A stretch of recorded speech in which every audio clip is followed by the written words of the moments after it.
CH12 अंश का guilt और नूर की बेप्सी। तभी वहां ईशान और मायरा आते हैं और वो दोनों भी वही सब देखते हैं जो अंश देख रहा था। तभी मायरा अपनी बड़ी बड़ी आंखों से उस रूम को अच्छे से देखते हुए उन दोनों से कहती है, ये तो हमारी सोच से बिल्कुल अलग है। यहाँ कोई लग्जरियस चीजें नहीं है। अरे यहाँ तो एक भी चीज ऐसी नहीं है जो इंसान को जीने के लिए लगती है। तभी ईशान मायरा की बात को काटते हुए ब्लैंकली उससे कहता है, मतलब नूर इस रूम में रह रही थी, पर कैसे? मैं तो यहाँ एक मिनट भी ना रहूं, पर उसने अपने 12 साल इस चार दीवारी में गुजारे हैं।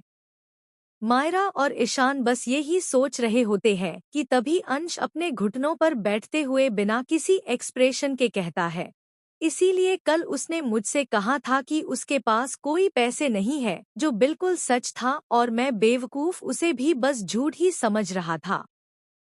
तभी ईशान अंश के आगे बैठता है और उससे पूछता है, भाई ये क्या बोल रहे हो आप? तभी उसकी नज़र अंश के दोनों हाथों पर पड़ती है जो खून से भरे हुए होते हैं, जिसे देखकर ईशान डर जाता है और अंश से पूछता है, भाई ये आपके हाथों में इतनी चोट कैसे लगी? ईशान की बात सुनकर मायरा का भी ध्यान अंश के हाथों की तरफ जाता है और वो खुद भी घबरा जाती है। तभी अंश उन दोनों की तरफ देख उनसे कहता है, जो हमने नूर के साथ किया है ना, उसके आगे ये छोटी सी चोट कुछ भी नहीं है। अंश की बात सुनकर मायरा गुस्से में उससे कहती है, आप ऐसा कैसे बोल सकते हो भाई? क्या आप भूल गए कि शी इज मर्डरर, मम्मा को मारा है उस? तभी मायरा की बात को काटते हुए अंश उस पर चिल्लाता है और उससे कहता है, नहीं, वो माँ की खूनी नहीं है और ये बस हमारी एक गलत फहमी थी। इस पर ईशान अंश से पूछता है, आप इतने यकीन के साथ कैसे कह सकते हो भाई? आप भूल गए क्या खुद नूपुर माँ ने नूर की तरफ इशारा किया था? तभी अंश रोते हुए ईशान से कहता है, यही तो हमने देखा, पर उससे पहले क्या हुआ था ये किसी को भी पता नहीं है। देखना है ना तुम लोगों को कि मैं इतने यकीन के साथ कैसे कह रहा हूँ, तो लो इसे देखो। अंश उसके फोन में जो वीडियो था वो उन दोनों को भी दिखाता है और उस वीडियो को देखते ही मायरा लड़खड़ा जाती है और गिरने ही वाली होती है कि तभी ईशान उसे पकड़ लेता है। तभी अंश उन दोनों से पूछता है, क्या अब भी तुम दोनों को लगता है कि नूपुर माँ की जान नूर ने ली है? अरे ये तो एक झूठ की पट्टी थी जो हम लोगों को पहनाई गई थी, जिसमें अंधे होकर हमने उस बच्ची की जिंदगी खराब कर दी। तभी मायरा नूर को उस रूम में ढूंढते हुए अंश से पूछती है, भाई नूर कहाँ है? कल आप उसे अपने साथ ले गए थे ना, तो बोलिए कहाँ है वो, और कल आपने उसके साथ क्या किया था? मायरा का सवाल सुनते ही अंश अपना सिर झुका देता है और उससे कहता है, आई एम सॉरी मायू, कल मैंने अपने बदले और नफरत की सारी हदें पार कर दी और मैंने उसके साथ जबरदस्ती की। अंश की बात सुनते ही उन दोनों के होश उड़ जाते हैं और तभी ईशान अंश से कहता है, भाई आप ऐसा कैसे कर सकते हैं उसके साथ? माना कि हमें उससे अपना बदला लेना था, पर वो एक बच्ची है यार। और आप? मायरा बिना कुछ बोले उस अपार्टमेंट में नूर को ढूंढने लगती है, पर उसे नूर कहीं नहीं मिलती। तभी ईशान अंश की तरफ देख उससे कहता है, भाई पता नहीं क्यों, पर मुझे इसमें उन दोनों रमेश और सीमा का ही हाथ लग रहा है। उस वीडियो में भी ये साफ साफ दिखाया है कि वो सीमा नूर को पुश कर रही थी, पर माँ ने देख लिया। फिर जब हमने नूर को घर से निकाला था तभी उन लोगों ने ही उसे इस अपार्टमेंट में रहने दिया था ना। उन्होंने कहा था कि वो नूर को किसी चीज की कमी नहीं होने देंगे, और यहाँ देखो कोई इंसान सर्वाइव कर पाए इतनी भी चीजें नहीं है। तो इसका मतलब यही हुआ ना भाई कि वो दोनों सिर्फ हमारे आगे ही नूर के साथ अच्छा बनने की एक्टिंग कर रहे थे। तभी ईशान कुछ सोचता है जिससे उसकी आंखें बड़ी हो जाती है और वो घबराते हुए अंश से कहता है, भाई हमने तो इन 12 सालों में एक बार भी यहाँ आकर नहीं देखा और ना ही नूर पर ध्यान दिया। इस बात का फायदा उठाते हुए उन दोनों ने उस बच्ची के साथ क्या क्या किया होगा, और हो ना हो नूर के गायब होने के पीछे वो लोग ही है। तभी अंश अपनी आंखों से आग उगलते हुए ईशान से कहता है, मुझे नहीं पता कि इसके पीछे वो लोग हैं या नहीं, पर जो कुछ भी उन लोगों ने 12 साल पहले किया था ना, उसके लिए तो मैं उन्हें ऐसी मौत दूंगा कि कभी उन्होंने सोची भी नहीं होगी। तभी अंश अलेक्स की तरफ देखता है जो उनके पीछे ही खड़ा होता है। अंश अपनी प्लेन वॉइस में अलेक्स से कहता है, अलेक्स मुझे इन 24 घंटों के अंदर नूर चाहिए, फिर चाहे तुम्हें उसे ढूंढने के लिए जमीन आसमान एक ही क्यों ना करना पड़े करो, पर मुझे मेरी नूर चाहिए। Now go and search her. अंश का ऑर्डर फॉलो करते हुए अलेक्स वहां से चला जाता है और अंश अपनी खून भरी आंखों से कहता है, कुछ नहीं होगा उसे, वो उसके मम्मा की ब्रेव बेबी है। इतना कहकर अंश भी वहां से चला जाता है। इधर वो लोग नूर को मुंबई के ही जंगल में लेकर आते हैं, जहां पर एक छोटी सी गुफा होती है। नूर अभी तक बेहोश होती है तो वो लोग नूर को पकड़ते हैं और उस गुफा के अंदर चले जाते हैं। उस गुफा में पहले से ही वो दोनों शैतान रमेश और सीमा मौजूद थे और उनके साथ एक आदमी भी था जो उनकी ही उम्र का था। वो दोनों गुंडे नूर को लाकर नीचे जमीन पर पटक देते हैं, जिसकी वजह से नूर उस सख्त जमीन पर अपने पेट के बल गिरती है। जैसे ही वो गिरती है, उन तीनों की नज़र नूर की बुरी तरह से घायल पीठ पर जाती है और तभी सीमा अपना मुंह बनाते हुए कहती है, अरे इसे तो पहले से ही इतना पिटा गया है, जरा देखो तो कैसे जख्म बन गए हैं उसकी नाजुक सी पीठ पर। वैसे छोड़ो, इससे मुझे क्या, मुझे तो बस इसकी नाम पर जितनी भी प्रॉपर्टी है उससे काम है। इस लड़की को मुझे पालना नहीं है, मरने दो है। तभी रमेश उस तीसरे इंसान की तरफ देखकर उससे कहता है, तो चलो डॉक्टर साहब करो अपना काम शुरू। दो उसे वो ड्रग, और हाँ इस बार पूरा ही देना, क्योंकि अभी ये पूरी तरह से 17 साल की लड़की से 5 साल की बच्ची बननी चाहिए। भले ही इसकी बॉडी और ये खुद दिखने में 17 साल की लगे, पर इसका दिमाग पूरी तरह से एक 5 साल के बच्चे का होना चाहिए, जो अपनी एक चॉकलेट की लालच में बिना कुछ सोचे समझे किसी के भी बातों में आ जाते हैं। तभी वो डॉक्टर उन दोनों की तरफ देख उनसे कहता है, आप दोनों श्योर हो, क्योंकि अगर मैंने इस लड़की के बॉडी में ये पूरा ड्रग इंजेक्ट कर दिया तो ये शायद कभी भी नॉर्मल नहीं हो पाएगी।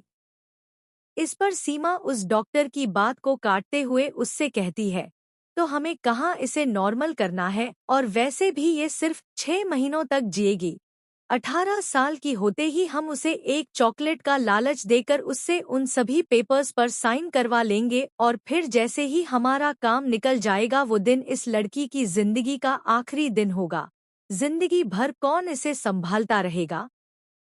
हम इसके पैसों पर राज करेंगे या फिर इस पागल लड़की की देखभाल करेंगे? हाँ, अभी ज्यादा हमारा सिर मत खाओ और जितना कहा है उतना करो। वो डॉक्टर अपना सिर हिलाता है, पर तभी वो रमेश उस डॉक्टर से कहता है, अरे रुको भाई, इतनी भी क्या जल्दी है? रमेश की बात सुनकर वो सीमा अपने पति की तरफ कंफ्यूज होकर देखती है। तभी उसका पति उससे कहता है, अरे मेरा मतलब है कि क्यों ना हम उस अंश को इसके नजरों में और गिराएं। पहले से ही बेचारा इतना बुरा कर चुका है तो हम भी उसे बुरा बनाने में क्यों पीछे रहे। तभी वो एक गुंडे की तरफ देख उससे कहता है, डाल इसके ऊपर पानी और उठा इसको। जैसे रमेश कहता है वैसे ही एक गुंडा नूर के ऊपर पानी डालता है, जिसकी वजह से वो बच्ची हड़बड़ाकर उठती है और अपने आगे उन जानवरों को देखती है।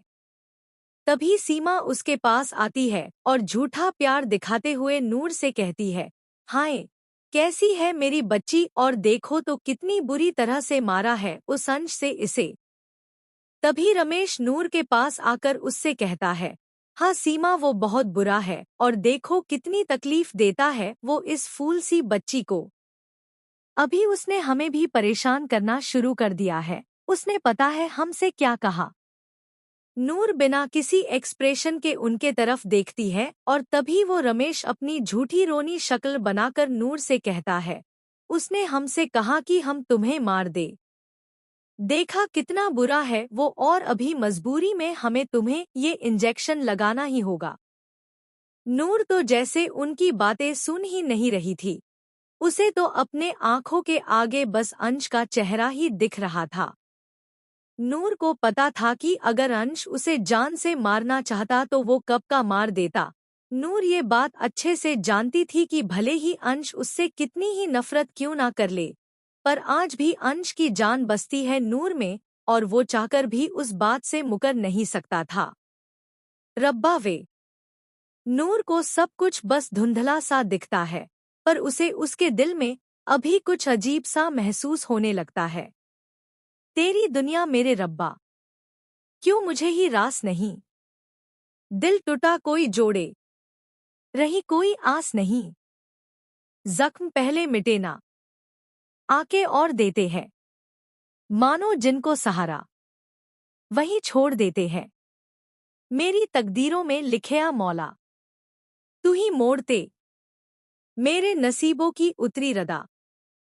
तू ही ओढ़ दे मेरी तकदीरों में लिखया मौला, तू ही मोड़ते मेरे नसीबों की उतरी रदा।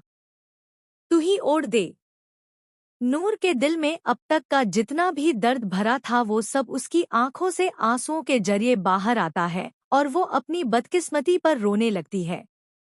उसके आंखों के आगे आज भी वो मनहूस नज़ारा घूमता था जब उसकी मम्मा ने उसके सामने अपना दम तोड़ा था और सबने उसी दिन उसे पराया कर दिया था। दस्तक बिना आए गम भी अजीब है, जानते नहीं है इनको फिर भी क्यों नसीब है। हाथ जिसने थामा था वो ही ना हुए अपने, हाल तू ही जाने रब्बा, तू ही तो करीब है। तुझको ही अब कहूँ बस दुहक ये गोड़ देते हैं, मानो जिनको सहारा वही छोड़ देते हैं। मेरी तकदीरों में लिखया मौला, तू ही मोड़ते मेरे नसीबों की उतरी रदा। तू ही ओढ़ दे मेरी तकदीरों में लिखया मौला, तू ही मोड़ते मेरे नसीबों की उतरी रदा। तू ही ओढ़ दे। नूर को वो सब याद आता है जो अंश ने उसके साथ किया था। वो सब सोचकर ही उसकी आंखों से आंसू बहने लगते हैं। उसे उसकी बचपन की कुछ धुंधली सी तस्वीरें याद आती है, जहां उसे सभी किसी एंजल जैसा मानते थे, पर देखते ही देखते कैसे उनकी एंजल एक खूनी बन गई थी। प्यार जो मिला मुझको, जीने का बहाना था, क्या पता था जा ले लेगा। दिल मेरा निशाना था, दर्द था नसीब में, दर्द को निभाना था। आग के समंदर में डूब के ही जाना था। जख्म पहले मिटे ना, आके और देते हैं। मानो जिनको सहारा, वही छोड़ देते हैं। मेरी तकदीरों में लिखया मौला, तू ही मोड़ते मेरे नसीबों की उतरी रदा। तू ही ओढ़ दे मेरी तकदीरों में लिखया मौला, तू ही मोड़ते मेरे नसीबों की उतरी रदा। तू ही ओढ़ दे। तभी नूर को उसके चाचा चाची की झूठ भरी बातें याद आती है कि कैसे जब भी वो लोग नूर के पास आते थे तभी उनका बस एक ही काम होता था, नूर को अंश के खिलाफ भड़काना और ये कहना कि अंश नूर की जान लेना चाहता है। पर शायद नूर को कहीं ना कहीं ये पता था कि ये सब कुछ झूठ है। वो बस सब कुछ चुपचाप बर्दाश्त कर रही थी। हाल ए दिल हुआ ऐसा, दर्द की लहर जैसा, जिसका ना इलाज कोई, दर्द ये जहर जैसा। खालीपन यूं उतरा है, बनके एक कहर जैसा। मेरे इस अंधेरे में कोई ना सहर जैसा, देना कोई दिलासा। गम पे गौर देते हैं, मानो जिनको सहारा, वही छोड़ देते हैं। मेरी तकदीरों में लिखया मौला, तू ही मोड़ते मेरे नसीबों की उतरी रदा। तू ही ओढ़ दे मेरी तकदीरों में लिखया मौला, तू ही मोड़ते मेरे नसीबों की उतरी रदा। तू ही ओढ़ दे। तभी रमेश उस डॉक्टर को इशारा करता है तो वो अपने बैग से एक इंजेक्शन निकालता है और रमेश उसे उस ड्रग की बोतल देता है। वो डॉक्टर उस इंजेक्शन को रेडी करता है और उन दोनों के कहे के मुताबिक नूर के एक हाथ में वो इंजेक्शन इंजेक्ट कर देता है। उस इंजेक्शन के लगते ही नूर अपना बचा हुआ होश भी खो देती है। CH-13 अंश की तड़प और नूर का 12 साल पीछे जाना। नूर के बेहोश होते ही रमेश उन दो गुंडों को कुछ इशारा करता है तो वो दोनों नूर को जमीन पर से उठाते हैं और वहां रखी चेयर पर बिठाकर उसे रस्सियों से बांध देते हैं। तभी रमेश फिर से उन दोनों गुंडों से कहता है, हम लोग वापस जा रहे हैं, 2 दिन बाद आकर देखेंगे, तब तक ये लड़की यहाँ से बाहर जानी नहीं चाहिए। अगर ये यहाँ से भागी तो मैं तुम दोनों को इसी जंगल में काट कर फेंक दूंगा। जब इसे होश आएगा तब ये यहाँ से भागने की कोशिश जरूर करेगी, तो इसे डराना धमकाना और अगर इससे भी नहीं मानेगी तो हाथ पैर तोड़ देना इसके। पर याद रहे ये लड़की मरनी नहीं चाहिए, बाकी तुम दोनों को इसके साथ जो करना है वो तुम कर सकते हो। होश आते ही हो सकता है ये बच्चों वाली हरकतें करे, पर उसकी हरकतें देख पिघल मत जाना वरना वो तुम दोनों के सिर पर बैठ जाएगी। वो दोनों अपना सिर हिलाते हैं और वो तीनों वहां से निकल जाते हैं।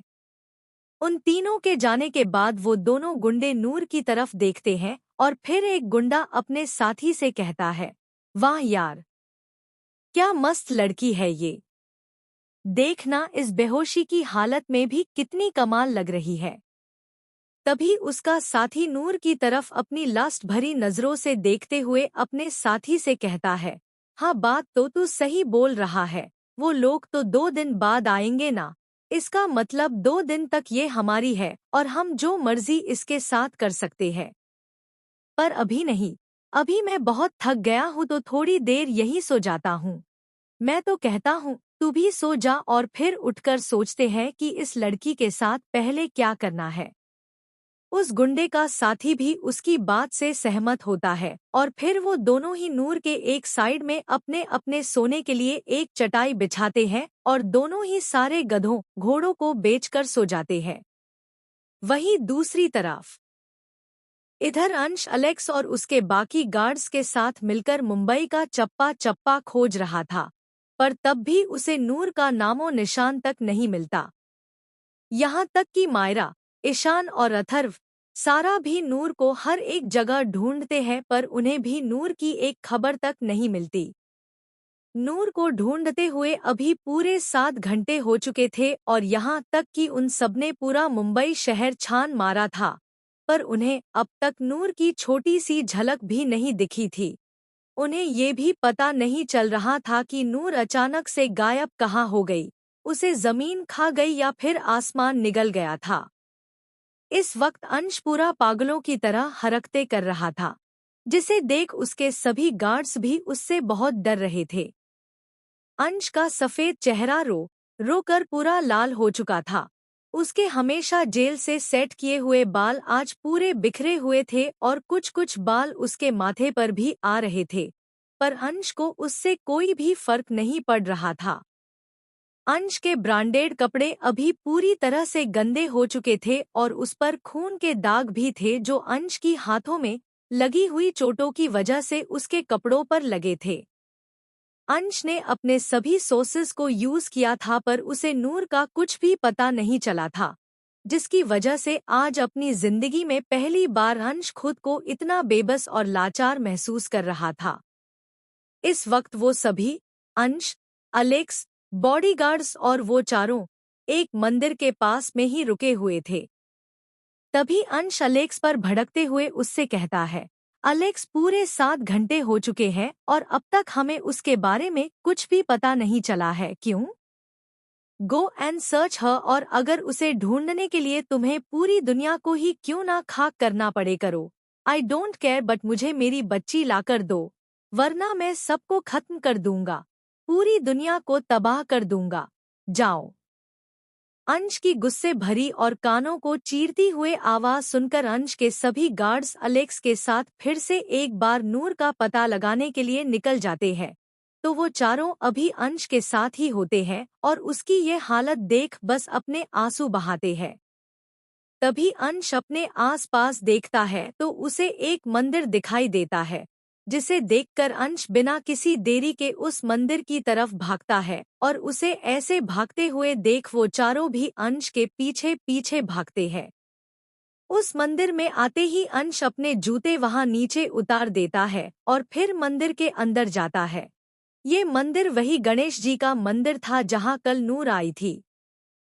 अंश गणेश जी की मूर्ति के आगे अपने हाथों को जोड़कर खड़ा रहता है और फिर रोते हुए उनसे कहता है, आप मुझे सजा दे रहे हो ना बाप्पा, क्योंकि मैंने इतनी बड़ी गलती, नहीं इसे गलती नहीं गुनाह कहते हैं, और मैंने तो बहुत बड़ा गुनाह कर दिया। एक ऐसे इंसान पर इतना बड़ा इल्जाम लगा दिया जिसने कभी वो गलती की ही नहीं थी। मैं इतना हार्टलेस और बेवकूफ कैसे हो सकता। मैंने बहुत बुरा किया उस बच्ची के साथ। उससे उसका पूरा बचपन, सारे रिश्ते छीन लिए और उसे अकेला कर दिया। मैं तो इतना बुरा हूँ बाप्पा कि जब मेरा इन सब चीजों से भी दिल नहीं भरा तो मैं उस छोटी सी बच्ची को बुरी तरह से चोट पहुंचाने लगा। मुझे पता है कि मैं माफी के लायक नहीं हूँ और शायद मैंने जो भी गुनाह किए हैं उसके लिए मुझे कभी उससे और आपसे माफी मिलेगी भी नहीं और ना ही मैं कोई उम्मीद करूँगा। पर मेरी गलतियों की सजा आप प्लीज उस बच्ची को मत दो और वो जहाँ कहीं भी है उसे ठीक ठाक मुझे लौटा दो। मैं आपसे प्रॉमिस करता हूँ कि अब से उसे कभी कोई भी तकलीफ नहीं होने दूंगा और ना ही मेरी वजह से उसे कोई परेशानी होगी। जो भी मैंने उसके साथ किया है उसके लिए अगर वो मुझसे सारी उम्र नफरत भी करेगी ना तो मैं उसकी नफरत भी सहने के लिए तैयार हूँ, पर प्लीज आप उसे कुछ मत होने देना। अगर आपको किसी को सजा देनी ही है तो मुझे दो पर उसे नहीं। ये शायद मेरे बुरे कर्मों का ही फल है जो वो मुझसे दूर चली गई, पर आज भी मेरी जान उसमें है। अगर मेरी गलतियों की वजह से उसे कुछ भी हुआ तो मैं अपने आप को मिटा दूंगा, क्योंकि उसके बिना मेरा कोई भी वजूद ही नहीं है। वो है तो मैं हूँ वरना मैं भी नहीं रहूंगा। अंश अभी पूरी तरह से टूट चुका था और उसी के साथ साथ वो लोग भी अभी टूट चुके थे। वो चारों भी वहां खड़े रहकर रो रहे थे और उनकी आंखें बंद थी कि तभी अचानक से उन्हें वहां कुछ गिरने की आवाज आती है तो वो चारों अपनी आंखें खोलते हैं तो वहां उनके आगे उन्हें अंश नहीं दिखता। पर जैसे ही उनकी नजर नीचे जमीन की तरफ पड़ती है तभी उनकी आंखें फटी की फटी रह जाती है।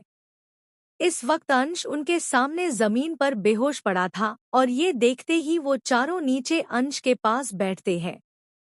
तभी ईशान अंश का सिर अपनी गोद में रखता है और जैसे ही उसे कुछ महसूस होता है वो उन तीनों की तरफ देख परेशानी भरी आवाज में उनसे कहता है, भाई की बॉडी तो किसी आग की तरह जल रही है, हाई फीवर है इन्हें, और मुझे पक्का यकीन है जरूर इनका बीपी हाई हुआ है तभी भाई बेहोश हुए हैं। तभी ईशान अंश के गाल पर हल्के से टैप करते हुए कहता है, भाई प्लीज आंखें खोलो भाई, भाई। पर अंश एक बार भी अपनी पलकें तक नहीं झपकाता। ये देखकर वो सभी घबरा जाते हैं। तभी अथर्व गणेश जी की मूर्ति के पास रखे हुए कलश की तरफ देखता है और फिर तुरंत जाकर उस कलश में से उस नारियल को निकालकर बाप्पा के पैर के पास रखता है और बाप्पा की मूर्ति की तरफ देख उनसे कहता है, सॉरी बाप्पा, मैं इस कलश का पानी लेकर जा रहा हूँ, आप मुझे माफ कर देना। इतना कहकर अथर्व उस कलश में रखे पानी को अंश के चेहरे पर छिड़कता है पर तभी भी कुछ नहीं होता। ये देखकर मायू रोते हुए उन दोनों लड़कों से कहती है, हम लोग यहाँ टाइम वेस्ट क्यों कर रहे हैं, प्लीज भाई को हॉस्पिटल लेकर चलो। पहले से ही नूर का कुछ पता नहीं चल रहा है और ऐसे में भाई को कुछ हो गया तो। नहीं नहीं, प्लीज चलो। मायरा की बात से पूरी तरह सहमत होते हुए वो दोनों लड़के सारा और मायरा की हेल्प से अंश को पकड़ते हैं और फिर उसे गाड़ी में बिठाकर वहां से हॉस्पिटल के लिए निकल जाते हैं। इधर जंगल के उस गुफा में वो दोनों गुंडे अब तक सारे गधों घोड़ों को बेचकर सोए हुए थे, पर फिर कुछ समय बाद उनकी नींद खुलती है और वो दोनों नूर की तरफ देखते हैं, जो पहले से ही अपनी नीली नीली आंखों से उन दोनों को ही देख रही थी। इस वक्त नूर ने अपने होठों का एक प्यारा सा पॉट बनाकर रखा था और वो उन दोनों की तरफ ही देख रही थी। तभी नूर अपनी प्यारी सी आवाज में उन दोनों से पूछती है, आप दोनों कौन हो अंकल और नूर को यहाँ पर क्यों रखा है? मुझे घर जाना है मम्मा। मम्मा। नूर मम्मा मम्मा कहते हुए रोने लगती है और उसे ऐसे रोता हुआ देख वो गुंडा अपने साथी से कहता है, लगता है जो ड्रग उन लोगों ने इस लड़की को दिया है उस ड्रग का असर इस लड़की पर हो गया है। देखो कैसे किसी छोटे बच्ची की तरह मम्मा मम्मा कहते हुए रो रही है।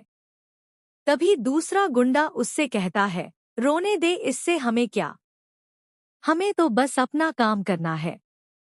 मैं ये पहले से ही बता दूं कि उस ड्रग की वजह से नूर अभी पूरी बच्ची बन गई थी। उसे उसके साथ क्या हुआ है वो कुछ भी याद नहीं है।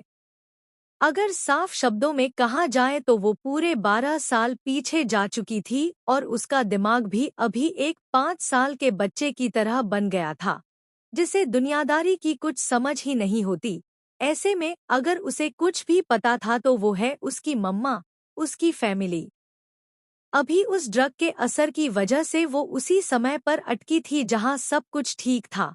उसके पास उसकी मम्मा भी थी।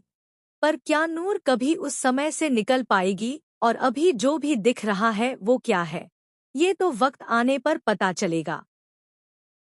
तभी नूर इधर उधर देखती है और अपनी रोती हुई आवाज में कहती है, नूर कहाँ है? और मम्मा और रेयू, अंश भी नहीं है यहाँ। मेरे को मम्मा के पास जाना है। नूर को रेयू चाहिए। मम्मा, रेयू। बेचारी बच्ची फिर से अपनी मम्मा और रेयू की रट लगाए रोने लगती है। वहीं the skyline multi specialist hospital में इस वक्त अंश एक स्पेशल रूम में सोया बेहोश था और उसके हाथ में सलाइन की ड्रिप लगी हुई थी। यहाँ तक कि उसके दोनों हाथों की भी ड्रेसिंग हुई थी। तभी अचानक से उस रूम में एक तेज आवाज गूंजती है, जो थी नूर। ये आवाज अंश के मुंह से निकली थी जब वो एकदम से चीखते हुए उठता है। अपनी आंखों को खोलकर अंश सबसे पहले खुद को उस स्पेशल रूम में देखता है। तभी उसका ध्यान रागिनी, अंश की मॉम, पर पड़ता है, जो अभी अंश के पास ही थी और उसकी चीख सुनकर थोड़ा घबराई हुई भी थी। अंश की आवाज सुनकर आरव, अंश का P.A, भी उस रूम में आता है और देखता है कि अंश अभी पूरी तरह से पसीने से भीगा हुआ था। खुद को ऐसे हॉस्पिटल में देख अंश हड़बड़ा जाता है और फिर आरव की तरफ देख उससे पूछता है, आरव मैं कितने घंटों से यहाँ पर हूँ? अंश का सवाल सुनते ही आरव अंश को बताता है, सर लगभग 2 घंटे हो रहे हैं। आरव की बात सुनकर अंश शॉक्ड हो जाता है और ब्लैंक होकर कहता है, 2 घंटे? मैं 2 घंटों से यहाँ हूँ और अब तक मेरी नूर का पता नहीं चला है। मुझे जाना होगा, पता नहीं कहाँ होगी वो। इतना कहकर अंश अपने हाथ में से उस सलाइन की ड्रिप को निकालता है और तभी आरव उसे रोकते हुए उससे कहता है, सर ये क्या कर रहे हो आप? You are weak now, please ऐसे मत करिए। तभी अंश आरव पर थोड़ा चिल्लाते हुए उससे कहता है, कुछ नहीं हुआ है मुझे, I am perfectly fine, but वो ठीक नहीं है और उसके ठीक ना होने के पीछे मैं हूँ। मैंने उसे इतनी तकलीफ पहुंचाई है कि मैं खुद नहीं भूल पा रहा हूँ, तो वो बच्ची कैसे भूलेगी? नहीं, मुझे उसे ढूंढना होगा। CH-14 अंश ने बचाया नूर को। नूर अंश को नहीं पहचानती। अंश बेड से उठने वाला होता है कि तभी रागिनी अंश का हाथ पकड़ते हुए उससे कहती है, अंशु सब ढूंढ रहे हैं नूर को, तुम चिंता मत करो बेबी। तभी अंश रोते हुए रागिनी से कहता है, कैसे मॉम, कैसे चिंता नहीं करूं मैं? मैंने ही जिद की थी और इतनी मन्नतें मांगी थी उसके लिए, पर जब भगवान ने उसे दिया तो मैंने क्या किया? एक मिसअंडरस्टैंडिंग की वजह से उसे अपने आप से तो दूर कर ही दिया, पर उसे चैन से जीने तक नहीं दिया मैंने। इतने टॉर्चर्स किए, इतना तड़पाया उस बच्ची को, रोज किसी ना किसी बात के लिए उसे पनिशमेंट देता था जबकि उसमें उसकी कोई गलती भी नहीं रहती थी। मैं अपने बदले की आग में इतना नीचे कैसे गिर गया मॉम की जिस बच्ची में मेरी जान बसती थी, उसकी ही जान के साथ खेल रहा था मैं। कल तो मैंने सभी लिमिट्स क्रॉस कर दी। पहले कॉलेज में सबके सामने उसे अपनी बे लिट से मारा और फिर उसके साथ I hate myself, I am very cruel and heartless beast. अगर उसे मेरी वजह से कुछ भी हो गया तो मुझे नहीं पता कि मैं खुद के साथ क्या कर बैठूंगा। तभी रागिनी भी रोते हुए अंश से कहती है, इसमें तुम्हारे अकेले की गलती नहीं है अंशु, हम सब भी उतने ही गुनहगार हैं उस बच्ची के। हम सबने मिलकर उससे उसकी दुनिया छीन ली, उसे इतना अकेला कर दिया। नूपुर की जान बसती थी उसमें, ये भूल गए थे हम। और देखो किस्मत का खेल, आज जब हमें हमारी गलतियों का एहसास हुआ है तो वो बच्ची हमारे पास नहीं है। पता नहीं ऐसे कहाँ चली गई है वो। सब उसे ढूंढ रहे हैं पर अब तक उसका कुछ भी पता नहीं चला है। तभी अंश बेड पर से उठकर अपने पैरों पर खड़ा होता है और अपनी नम आंखों से रागिनी की तरफ देखते हुए उससे कहता है, पहले ही मैंने बहुत सारी गलतियां कर दी मॉम, उसे इतना दर्द देकर। अब मैं ऐसे चुपचाप नहीं बैठ सकता। मुझे वो चाहिए किसी भी कीमत पर, फिर चाहे उसके लिए मुझे जमीन आसमान एक करना पड़े या फिर पूरी दुनिया को आग ही क्यों ना लगानी पड़े, आई डोंट केयर। तभी अंश रागिनी का हाथ पकड़ते हुए उससे कहता है, जब तक मुझे मेरी नूर नहीं मिलती तब तक मैं घर वापस नहीं आऊंगा। अब मैं राठौड़ विला में अपने कदम तब ही रखूंगा जब मेरी जान मेरे साथ होगी, ये मेरा रेयांश सिंह राठौड़ का वादा है आपसे मॉम। इतना कहते ही अंश वहां से चला जाता है और रागिनी बस रोते रहती है। हॉस्पिटल से निकलते ही अंश अलेक्स को कॉल करता है और जब अलेक्स अंश का कॉल रिसीव करता है तभी अंश उससे अपनी इमोशनलेस आवाज में पूछता है, कुछ पता चला नूर का अलेक्स? तभी अलेक्स अंश को कुछ बताता है, जिसे सुनकर अंश के एक्सप्रेशन बहुत डार्क और डेंजरस हो जाते हैं। अंश अपनी कोल्ड वॉइस में अलेक्स से कहता है, लोकेशन भेजो मुझे राइट नाउ। इतना कहकर अंश फोन कट कर देता है और कुछ ही सेकंड्स बाद उसके मोबाइल पर एक नोटिफिकेशन आती है। अंश जल्दी से अपने फोन को चेक करता है और फिर अपने मन में कहता है, बी सेफ बेबी लव, आपके रिव्यू आ रहे हैं। तभी अंश जल्दी से अपनी गाड़ी में बैठता है और गाड़ी स्टार्ट करके उसे फुल स्पीड पर भगाता है। इधर इस गुफा में अब तक नूर की रो कर बुरी हालत हो गई थी, यहाँ तक कि उसका चेहरा और आंखें पूरी तरह से लाल हो चुके थे।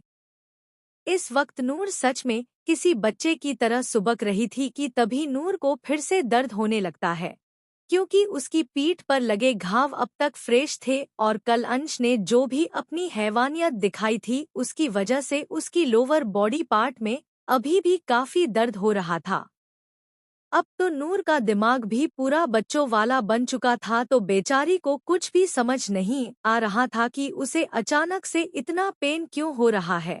उसे कुछ भी याद नहीं था कि कल उसके साथ क्या हुआ है, यहाँ तक कि इन 12 सालों में उसके साथ जो कुछ भी हुआ था उस ड्रग की असर की वजह से नूर वो सब कुछ भूल चुकी थी।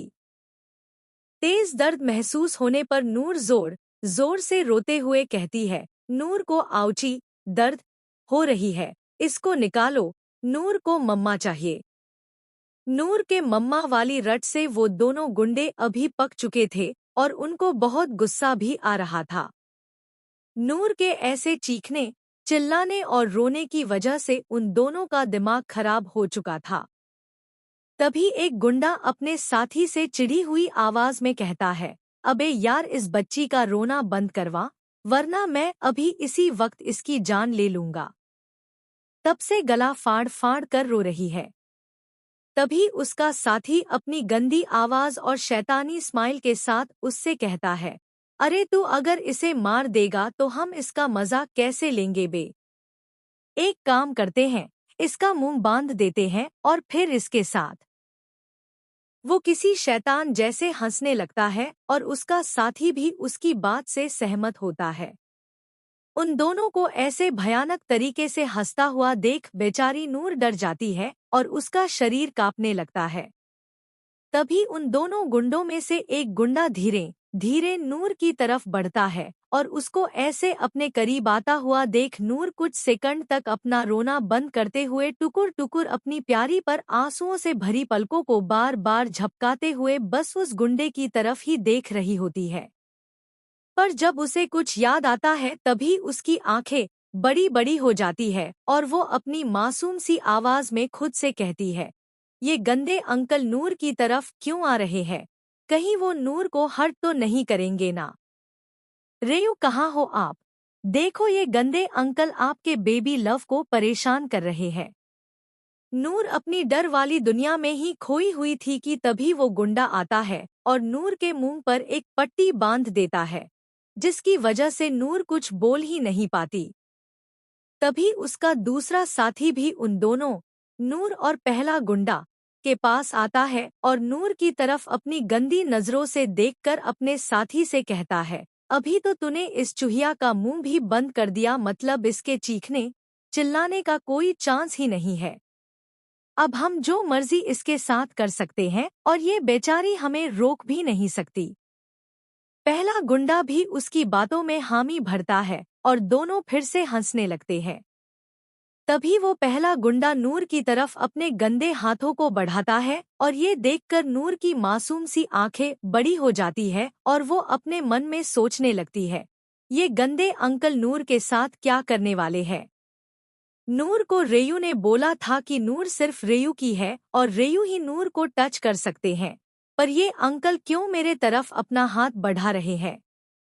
मुझे रेयू के पास जाना है। भगवान जी, आप तो छोटू बेबीज की बात जल्दी से सुनते हो ना, तो नूर की भी सुन लो और मेरे रेयू को भेज दो, वरना ये गंदे अंकल नूर को टच करेंगे। नूर बहुत ज्यादा घबरा जाती है क्योंकि उस गुंडे का हाथ अभी नूर के चेहरे की तरफ जाता है और ये देखते ही नूर अपना सिर इधर से उधर हिलाने लगती है। जब उस गुंडे का हाथ नूर के चेहरे से बस कुछ ही इंचेस की दूरी पर होता है तभी नूर डर की वजह से अपनी आंखें बंद कर लेती है। नूर की आंखों को बंद देखते ही उन दोनों के चेहरे पर शैतानी एक्सप्रेशन आते हैं और जब वो गुंडा नूर के चेहरे को छूने ही वाला होता है कि तभी कोई उसका हाथ पकड़ लेता है। जब वो दोनों उस इंसान की तरफ देखते हैं जिसने उस गुंडे का हाथ पकड़ा था, तभी उन्हें अपने आगे खुद यमराज और अपनी मौत नजर आती है अंश के रूप में। अभी अंश के साथ वहां उसके सभी गार्ड्स और अलेक्स भी होता है। तभी अंश अपनी भयानक आवाज में उस गुंडे, जो नूर को टच करने वाला था, से कहता है, रेयांश सिंह राठौड़ की अमानत को तू हाथ लगाए इतनी तेरी औकात नहीं है बेटा, और इसे नूर यहाँ लाने की सजा भी तुम दोनों को मिलेगी। इतना कहकर अंश उस गुंडे के मुंह पर अपना एक ही भारी पंच देता है जिसकी वजह से उसके कुछ दांत बाहर आते हैं और उसके मुंह से खून भी निकलता है। तभी अंश अलेक्स की तरफ देख अपनी सर्द आवाज में उससे कहता है, अलेक्स लेकर जाओ इन दोनों को यहाँ से और इन दोनों के हाथ और पैर काट दो, पर ध्यान रहे ये दोनों मरने नहीं चाहिए, क्योंकि अभी तो मुझे इनसे बहुत कुछ उगलवाना है। अभी के लिए जितना मैंने कहा उतना करो, लेकर जाओ इन्हें। अंश की बात सुनकर वो दोनों बहुत डर जाते हैं और अंश के आगे गिड़गिड़ाने लगते हैं, पर अंश तो खुद एक हैवान है जिसमें रहम नाम की कोई चीज ही नहीं है। उन लोगों के वहां से जाते ही अंश नूर की तरफ देखता है कि कैसे उसे रस्सियों से बांध कर रखा है, यहाँ तक कि उसके मुंह पर भी पट्टी थी। अंश झट से उसकी सारी रस्सियों को खोलता है और जब अंश नूर को छूने के लिए अपना हाथ आगे बढ़ाता है, तभी नूर उससे डरते हुए थोड़ा दूर होती है। तभी नूर घबराते हुए अंश की तरफ देखती है और सुबकते हुए उससे पूछती है, आप कौन हो और क्या आप भी उन गंदे अंकल के जैसे हो? पर आपने तो नूर को उन गंदे अंकल से बचाया, उनसे फाइट करके, मतलब आप गंदे नहीं हो। पर आप हो कौन? और नूर की मम्मा और रेयू कहाँ है? नूर को उनके पास जाना है, आप प्लीज ले चलो ना। नूर की ये बातें सुनते ही अंश की दुनिया थम सी जाती है और तभी अंश अपनी आंसू भरी आंखों से नूर की तरफ देखता है और उससे पूछता है, आप मुझे नहीं पहचानते नूर? मैं आपका रेयू हूँ बेबी। अंश की बात सुन के नूर कुछ सेकंड्स के लिए अंश की तरफ ऊपर से नीचे तक देखती है और फिर वो अंश के ऊपर चिल्लाते हुए उससे कहती है, नहीं, आप नूर के रेयू नहीं हो। वो तो छोटू बेबी थे और आप इतने बड़े हो तो आप नूर के रेयू कैसे हो गए? आपने मेरे रेयू को कहीं छिपाया है क्या? अगर हाँ तो ऐसा नहीं करो, नूर को उसके रेयू दे दो। नूर को मम्मा के पास जाना। इससे पहले कि नूर आगे कुछ बोलती उसके सिर में एक बहुत तेज दर्द होता है तो नूर अपना सिर पकड़ लेती है और बहुत जोरों से चीखने लगती है। नूर को ऐसे दर्द में तड़पता देख अंश भी बहुत बुरी तरह से डर जाता है और नूर के कंधों को धीरे से पकड़ते हुए उससे कहता है, बेबी लव, क्या हो रहा है आपको? प्लीज बोलो रेयू को। नूर। तभी अंश की नजर अचानक से नूर के नाक की तरफ पड़ती है जहां से अभी खून निकलने लगता है और यहाँ तक कि नूर के मुंह से भी खून निकलता है। अंश ये सब देखकर 2 मिनट के लिए बिल्कुल सुन्न पड़ जाता है, पर तभी नूर की एक खौफनाक चीख उसे उसकी दुनिया से बाहर लाती है और जब वो नूर की तरफ देखता है तब नूर जमीन पर गिरने ही वाली होती है, पर अंश झट से नूर को अपनी बाहों में खींच लेता है तो नूर उसकी बाहों में बेहोश हो जाती है।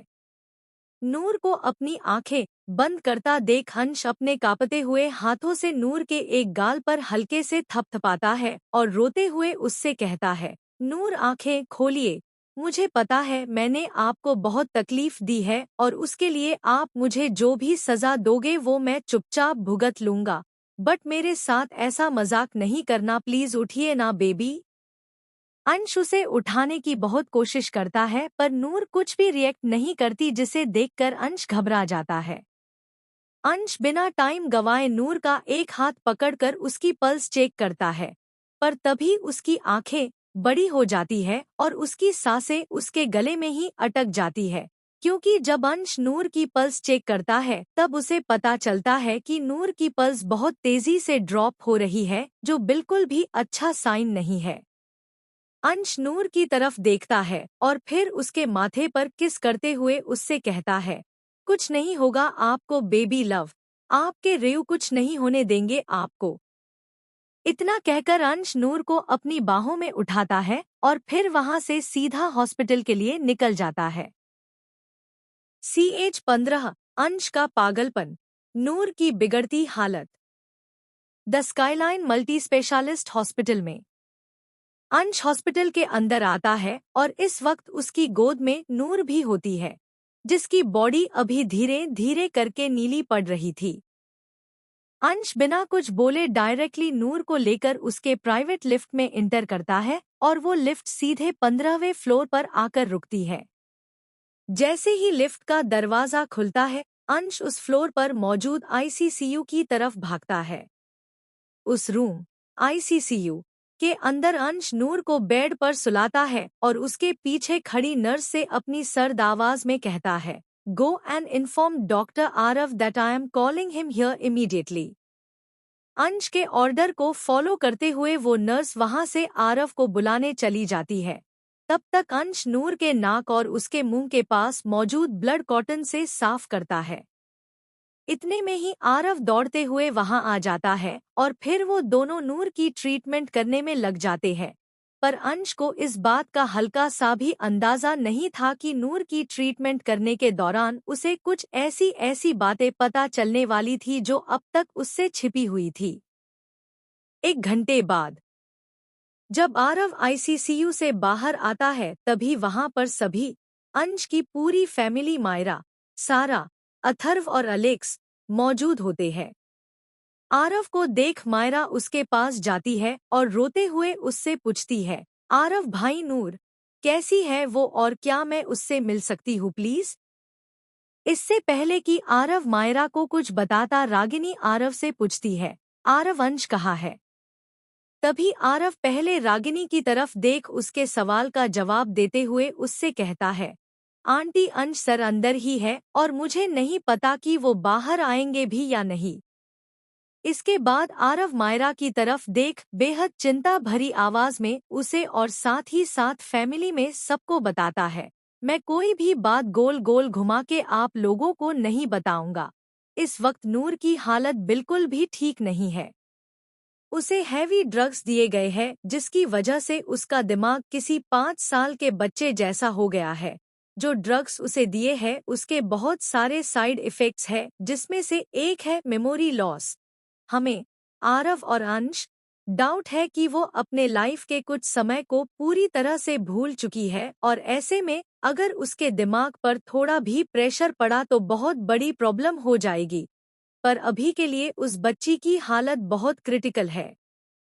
उस ड्रग ने तो उसके दिमाग पर बुरी तरह से असर किया ही है, पर उसके साथ साथ वो कुछ ऐसी चीज भी ले रही थी जो उसके लिए बहुत हार्मफुल थी, जैसे कि एंटी डिप्रेशन पिल्स और स्लीपिंग पिल्स। ये दोनों भी बेहद नुकसानदायक है और उस बच्ची के लिए तो बहुत ज्यादा। तभी ईशान आरव की तरफ देख एक आस के साथ उससे पूछता है, आरव भाई, उसे होश कब तक आएगा? ईशान ने पूछे हुए सवाल का जवाब जानने के लिए सब आरव की तरफ ही देखते हैं। तभी आरव बिना किसी इमोशन के एक प्लेन आवाज में उनसे कहता है, जैसी उसकी हालत है ना इस वक्त, उसे देखते हुए मुझे खुद नहीं पता कि उसे होश कब तक आएगा। पर इतना कहते ही आरव चुप हो जाता है और आरव को ऐसे अचानक से चुप होता देख आर्यन, अंश के डैड, उसके आगे आता है और उससे पूछता है, पर क्या आरव, साफ साफ बता क्या बात है? तभी आरव आर्यन की तरफ देख उनसे कहता है, अंकल, उसे अगले 48 घंटों के अंदर होश आना बहुत जरूरी है और अगर ऐसा नहीं हुआ तो एक तो वो कोमा में जा सकती है या फिर ब्रेन डेड से उसकी मौत। आरव आगे कुछ भी उटपटांग बोलता इससे पहले ही कोई उसके गाल पर एक थप्पड़ मारता है और वो कोई और नहीं खुद अंश ही होता है, जो इस वक्त पूरा बौखलाया हुआ था। अंश की आंखें पूरी लाल हो चुकी थी और साथ में बुरी तरह से सूज गई थी। इससे पता चलता था कि वो कितना रोया होगा। अंश के हमेशा सेट किए हुए बाल आज पूरे बिखरे हुए थे और उसके कपड़े भी अब तक बहुत ज्यादा गंदे हो चुके थे। अंश को देखकर ऐसे लग रहा था जैसे वो कोई भिखारी हो और इस वक्त वो पूरी तरह से पागल हो चुका था। आरव की बात सुनते ही अंश उसे थप्पड़ मारता है और फिर आरव के शर्ट का कॉलर पकड़ते हुए अपनी सबसे डेंजरस आवाज में उससे कहता है, तेरी हिम्मत भी कैसे हुई ये कहने की? हाँ, कुछ नहीं होगा उसे, सुन रहा है तू आरव? मैंने कहा कुछ नहीं होगा, मैं उसे कुछ भी नहीं होने दूंगा। तभी वो धड़ाम से नीचे जमीन पर बैठता है और उसे ऐसे देख आरव और अथर्व उसके पास बैठते हैं। तभी अंश रोते हुए उन सब से कहता है, सारी गलती मेरी थी और सजा वो भुगत रही है। मैंने खुद अपने हाथों से उसे मौत की मुंह में ढकेला है। आज उसकी जो भी हालत है उसका जिम्मेदार सिर्फ और सिर्फ मैं हूँ। आज मेरी वजह से वो बच्ची इतने दर्द में है, तड़प रही है। मैंने जितने भी टॉर्चर किए उससे मेरा मन नहीं भरा तो मैंने उसकी जान खतरे में डाल दी और इस वक्त लड़ रही है वो अपनी जिंदगी के लिए। क्यों? सिर्फ मेरी वजह से। मैं अपने बदले की आग में इतना अंधा कैसे हो गया कि मुझे उसकी मासूमियत तक नहीं दिखी। मुझे ना सच में कहीं जाकर मर जाना चाहिए। मैं जीने के बिल्कुल भी लायक नहीं हूँ।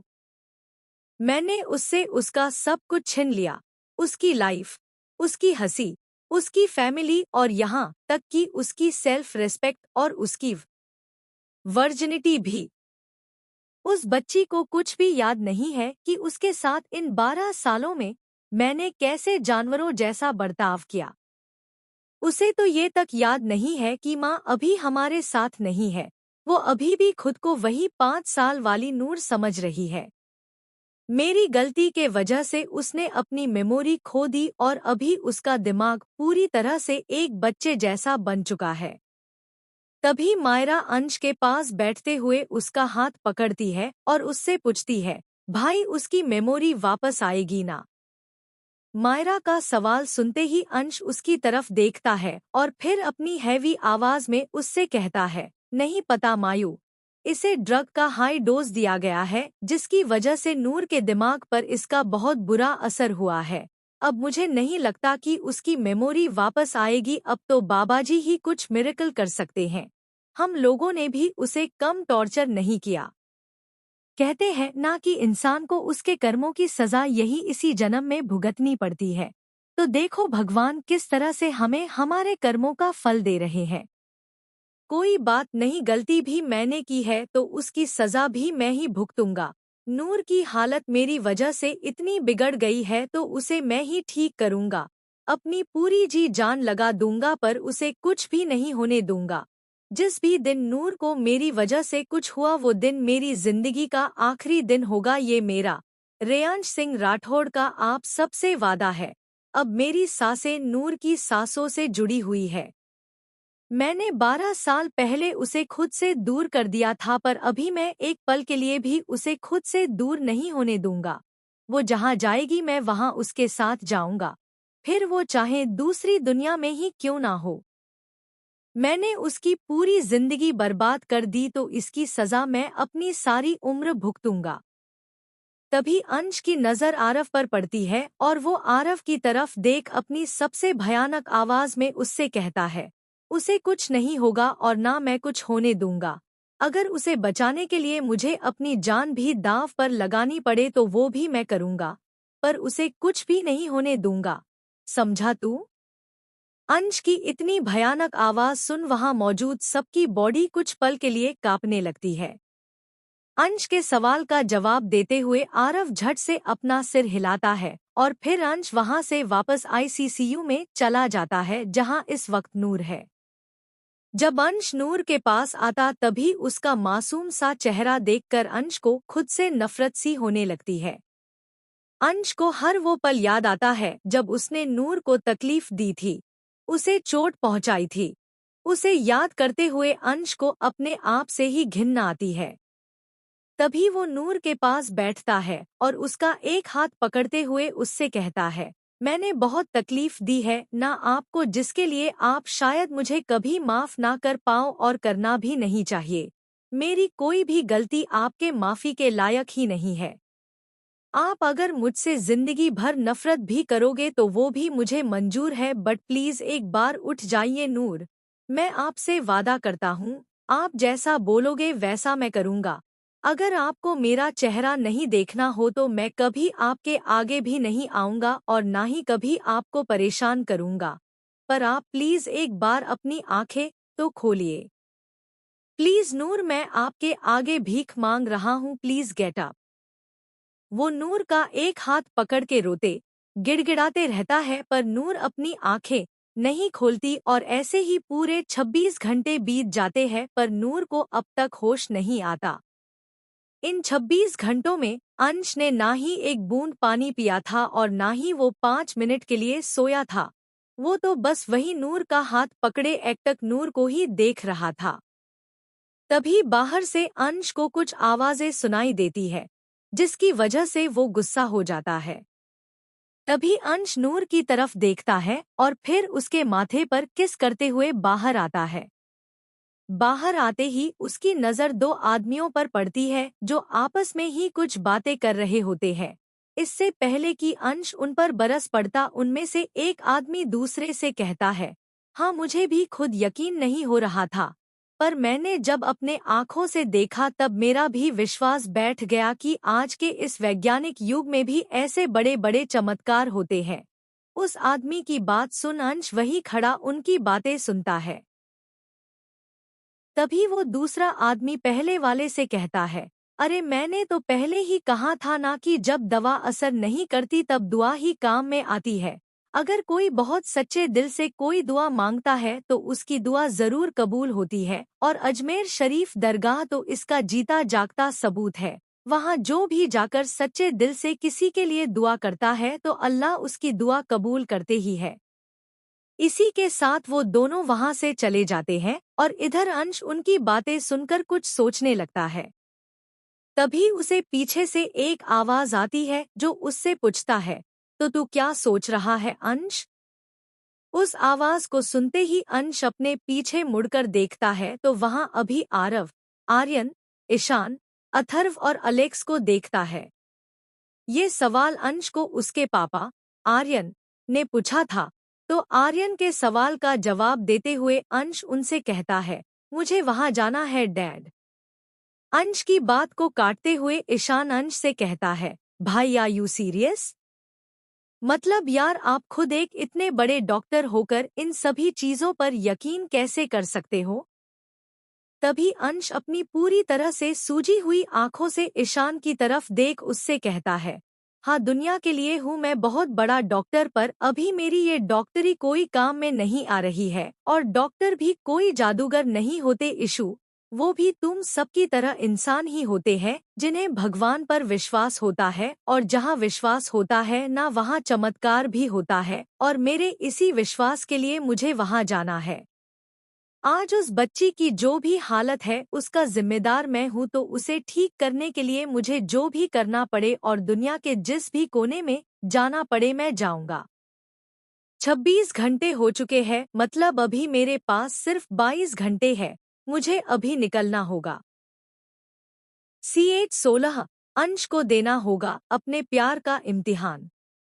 आज महाशिवरात्रि है और आप सभी को महाशिवरात्रि की हार्दिक शुभकामनाएं। मैं बोले बाबा ब्लेस यू ऑल।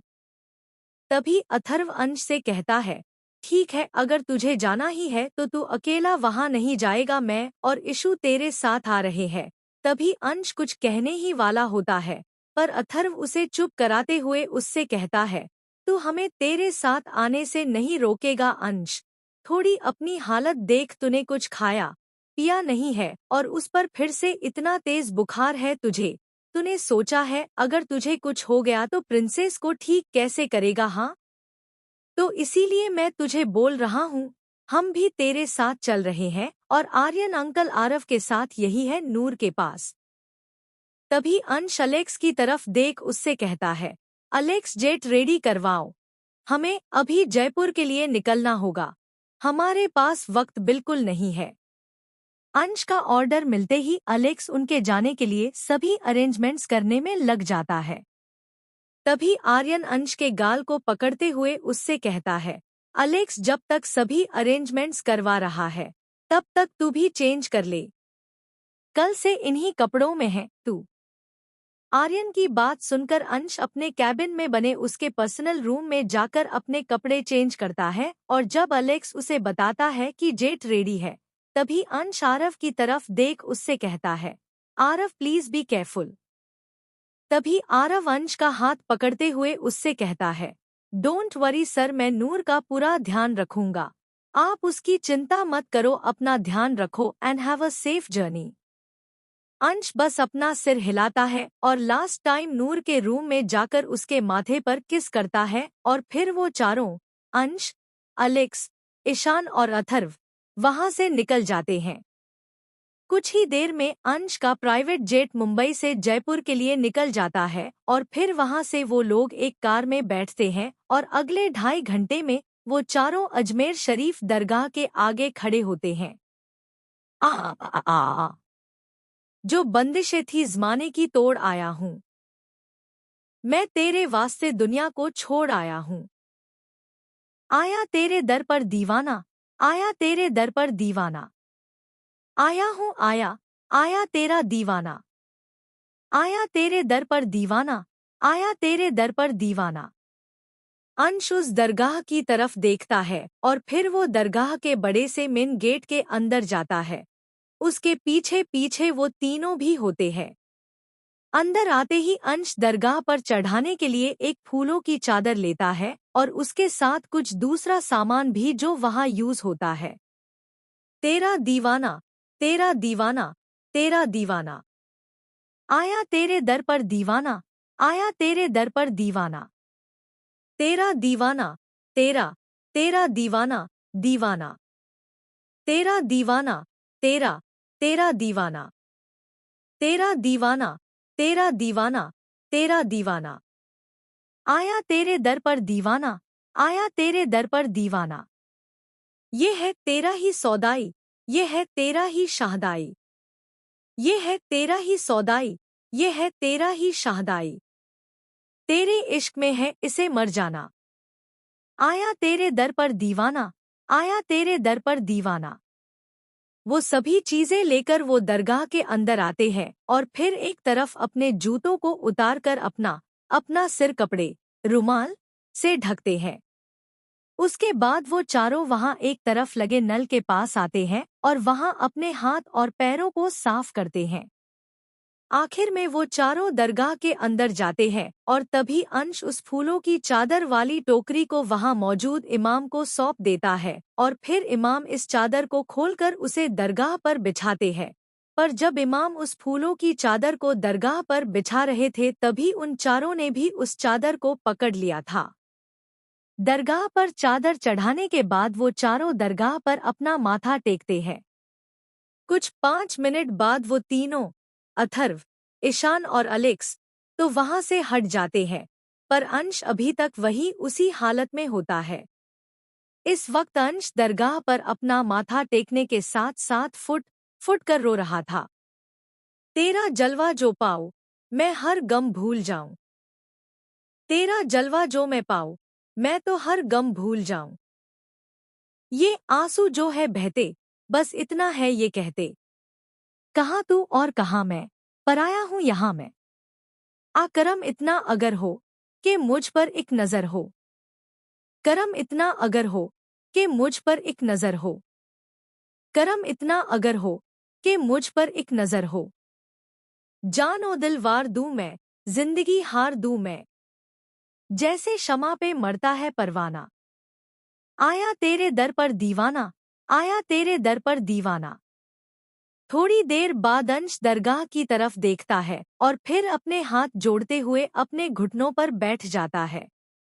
वहां पर मौजूद सभी अंश को बहुत अच्छे से जानते थे, तो अंश को ऐसे रोता हुआ देख सब उन तीनों को छोड़कर बहुत ज्यादा हैरान हो गए थे। पर इस वक्त ना ही अंश को उन लोगों से कोई फर्क पड़ रहा था और ना ही उन तीनों को। तभी अंश रोते हुए उस दरगाह की तरफ देखता है और कहता है, मुझे पता है कि मुझसे अनजाने में बहुत बड़ी भूल हुई है और मैं उसकी सजा भुगतने के लिए तैयार हूँ। आप जो मर्जी वो सजा मुझे दीजिए, मैं बिना कोई शिकायत के उसे अपनाऊंगा। पर मेरी किए की सजा आप उसे क्यों दे रहे हो? इसमें तो उस मासूम की कोई गलती भी नहीं थी। मेरे आंखों पर तो झूठ की पट्टी चढ़ी हुई थी, पर आपने उसके साथ वो सब कुछ क्यों होने दिया? जब मैं उस बच्ची के साथ इतना बुरा कर रहा था तभी आप मुझे रोक सकते थे, मुझे सजा दे सकते थे, पर आपने भी ऐसा कुछ नहीं किया। मैंने अपनी नफरत की आग में उसे बुरी तरह से जला दिया और आज उसकी जो भी हालत है उसका जिम्मेदार मैं हूँ। मैंने सुना है कि आपके दर पर जो भी आता है वो यहाँ से कभी खाली हाथ नहीं जाता। वैसे ही आज मैं आया हूँ पहली बार आपसे कुछ मांगने, प्लीज उसे ठीक कर दो, उसे मेरी गलतियों की सजा मत दो। भले ही आप मेरी जान ले लो, मैं उसके लिए एक उफ तक नहीं करूँगा, पर मुझे मेरी जान की जान लौटा दो। मैंने कभी किसी से कुछ मांगा नहीं सिवाय मेरी बच्ची के नूर के लिए मन्नत, जो छोटा अंश भगवान से मांगता था। आज इतने सालों बाद दूसरी बार मैं कुछ मांग रहा हूँ, प्लीज मुझे खाली हाथ मत लौटाइए। अगर उसे कुछ भी हुआ तो मैं खुद नहीं जी पाऊंगा, मेरे लिए वो बेहद जरूरी है। भले ही मैं उससे कितनी ही नफरत क्यों ना कर लूं, पर आज भी मेरी जान उसमें बसी है। प्लीज उसे ठीक कर दीजिए। मैं इतने बड़े गिल्ट में नहीं जी पाऊंगा, इससे तो अच्छा मैं अपनी जान दे दूं। प्लीज मुझे मेरी नूर लौटा दीजिए, प्लीज। आया आ आ आ आया तेरे दर पर तेरा ही दीवाना, आया तेरे दर पर तेरा ही दीवाना। दीवाना तेरा, दीवाना तेरा, दीवाना तेरा, दीवाना तेरा, दीवाना तेरा आ, दीवाना तेरा, दीवाना तेरा, दीवाना तेरा, दीवाना तेरा, दीवाना तेरा, दीवाना तेरा। आया तेरे दर पर दीवाना, दीवाना, दीवाना। आया किस मोड़ पे अफसाना, आया किस मोड़ पे अफसाना, आया किस मोड़ पे अफसाना, आया किस मोड़ पे अफसाना। अंश को ऐसे रोता तड़पता देखकर उन तीनों के आंखों से भी लगातार आंसू बह रहे थे। तभी अंश को महसूस होता है कि किसी ने उसके कंधे पर अपना हाथ रखा है तो अंश पीछे मुड़कर देखता है तो वहां इमाम खड़े होते हैं। तभी इमाम अंश के सिर पर अपना हाथ रखते हुए उससे कहते हैं, उठ जाओ बेटा। उनकी बात सुनकर अंश अपने पैरों पर खड़ा होता है। तभी इमाम अंश से आगे कहते हैं, बेटा ये खुदा का दरबार है और यहाँ आने वाला कोई भी इंसान अच्छा या बुरा नहीं होता। यहाँ आने वाले सब उस खुदा के लिए एक जैसे ही है। अगर तुमने कुछ भी बुरा किया है और तुम मान रहे हो कि तुमने किसी के साथ कुछ बहुत ही बुरा किया है, इसका मतलब इस वक्त तुम्हारे अंदर जो रूह, आत्मा है वो नापाक है। तुम्हें सबसे पहले अपनी रूह को पाक करना होगा। तुम्हें अपने दिल को साफ करना होगा और जिस पल तुमने अपने रूह और दिल को साफ कर लिया ना, उस पल देखना खुदा तुम्हारे दिल से निकलने वाली सारी दुआओं और मुरादों को पूरी करेंगे। क्योंकि किसी के दिल से अगर सच्ची दुआ निकलती है ना, तो उस दुआ को खुदा भी पूरा करते हैं। इमाम की बात सुनकर अंश अपने आंसू पोंछते हुए उनसे पूछता है, क्या सच में ऐसा हो सकता है बाबा? क्या मुझे एक मौका मिल सकता है अपने गुनाहों को सुधारने का, उसका प्रायश्चित करने का? तभी इमाम चंद सेकंड्स के लिए अंश के चेहरे की तरफ देखते हैं और उन्हें उसके चेहरे पर गिल्ट और पछतावा साफ साफ नजर आता है। तभी इमाम अंश से कहते हैं, हाँ बेटा, तुम्हें भी एक मौका जरूर मिलेगा, क्योंकि वो खुदा कभी भी किसी के साथ गलत नहीं करते। जैसे उनके लिए उनके बाकी बच्चे हैं वैसे ही तुम भी हो। हम इंसान ही है बेटा, और गलतियाँ, गुनाह जो है ना, वो हम इंसानों से ही होते हैं। बाकी अपनी उस गलती को सुधारना है या फिर उसे भूलकर आगे बढ़ना है, ये भी हमारे ही हाथ में होता है। पर तुमने इतनी हिम्मत दिखाई कि अपनी गलती को कबूल करके उसे सुधारना चाहते हो, तो ठीक है, इस नेक काम में वो खुदा भी तुम्हारी मदद करेंगे। पर याद रखना, मौका सिर्फ एक बार ही मिलता है, तो इस मौके को तुमने अपने हाथ से जाने नहीं देना है।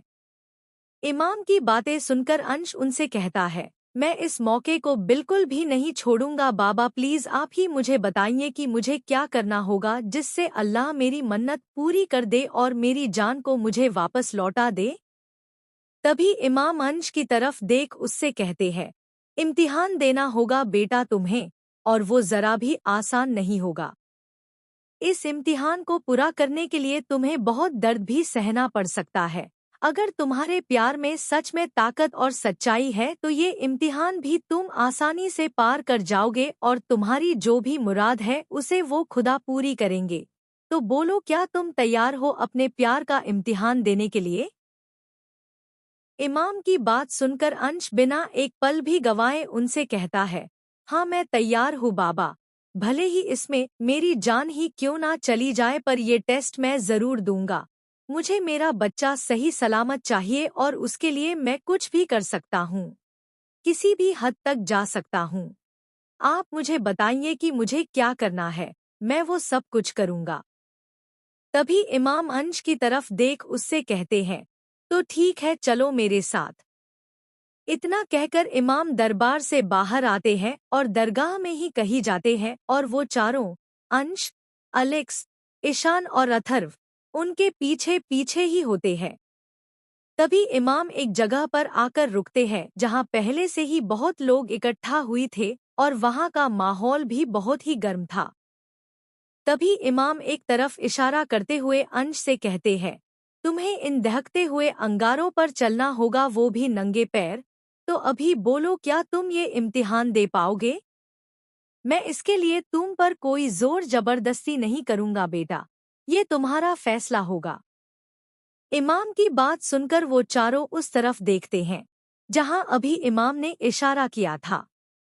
अपने आगे का नजारा देखते ही उन तीनों, ईशान, अथर्व और अलेक्स, के होश उड़ जाते हैं। तो वहीं अंश के चेहरे पर कोई भी एक्सप्रेशन नहीं होता।